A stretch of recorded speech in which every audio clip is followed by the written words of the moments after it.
Ikaze kuri mwe mukurikiye umurongo w'ibyiringiro Kigonzi, uyu ni umwanya tubagezaho ikiganiro, icyegeranyo cyacu kikaba kiribanda ku mateka ya Jiya muri rusange. Ariko mbere y'uko dutangira, reka tubanze tubabwire tuti ese Jiya ni iki? Jiya ni umuryango w'urubyiruko rw'Abadivantisite ku isi hose. Mbere y'uko twinjira neza mu mateka ya Jiya, reka tubanze tubabwire icyo Bibiliya ivuga ku rubyiruko rw'Abadivantisite. Nk'uko byanditse mu gitabo cya Ellen G. White kivuga ku burezi, mbere hari amashuri y'abana b'abahanuzi. Ayo mashuri yashinzwe n'umuhanuzi witwa Samweli, aho ayo mashuri yari ayo kubigisha ibijyanye n'amategeko y'Imana, amabwiriza Mose yahawe, indirimbo zisingiza Imana, amateka yera, ubuhanuzi ndetse n'ibisigo. Aho ayo mashuri yabonekaga mu duce tubiri, ahitwa Irama ndetse n'ahitwa Kirijatiyerima. Murabyumva neza ko na mbere hose Imana yari ifite umugambi ku rubyiruko rw'Abadivantisite. Reka noneho twinjire mu mateka aho Jiya yatangiriye n'abayitangije. Jiya yatangiye mu mwaka w'1879, itangizwa n'abasore babiri bari bato cyane.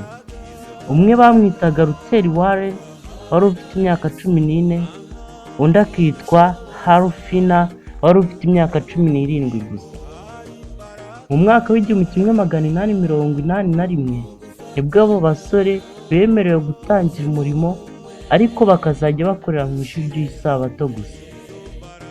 Mu mwaka w'1893 Ellen G. White yaravuze ati, dufite abasore b'abasirikare bashobora gutsinda baramutse bigishijwe neza. Murabyumva ko na Ellen White yagize icyo avuga ku basore b'Abadivantisite.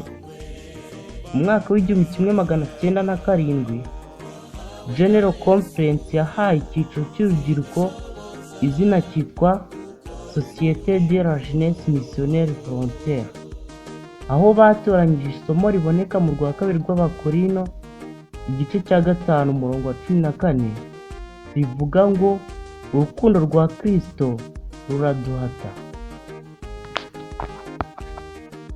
Mu mwaka w'1909 havutse icyiciro cy'abakuze aricyo cyitwa Jiya Ene, n'icyiciro cy'ingimbi aricyo cyitwaga Kade, ariko nyuma cyaje guhindurirwa izina cyitwa Pathfinder mu mwaka w'1976. Naho mu mwaka w'1930 habonetse icyiciro cy'abayobozi bakuru aricyo Master Guide. Mu mwaka w'1962 nibwo hatangiye Nsoni aricyo cyiciro cya Adventure. Ndabibutsa ko igihe wabateguriye uri kubagezaho iki kiganiro ari Muhirwa Albert. Mu mwaka w'1976 nibwo bavuze ko JMV cyangwa se Jeunesse Missionnaire Volontaire ikwiye kwitwa Jiya, ndetse biza no kwemezwa mu mwaka w'1977 biza kuba Jiya. Naho hari amahuriro yagiye menshi aba, harimo kongere ndetse n'izindi nama zagiye ziba ku bwa Jiya. Mu mwaka w'1926 habaye ingando ya mbere ibera Michigan muri Amerika. Naho mu mwaka w'1928 habaye kongere ya mbere ibera mu Budage. 1930 habaye ingando yo kwigisha abayobozi bakuru ibera mu ntara ya California muri Amerika. 1984 habaye ingando ya mbere muri Afurika, aho yaje kubera mu mujyi wa Nairobi muri Kenya. Mu mwaka w'2001 nibwo hagiyeho icyiciro cy'intumwa kizwi ku izina rya Ambassador, kiza no kwemerwa mu mwaka w'2007.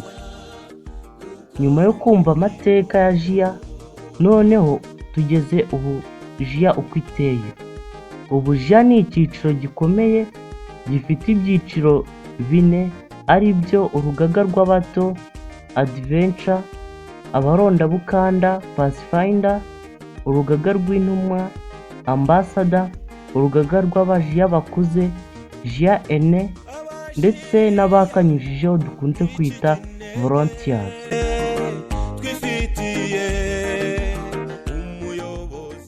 Njye wakibateguriye kandi wanakibagejejeho ni Muhirwa Albert. Imana ibarinde.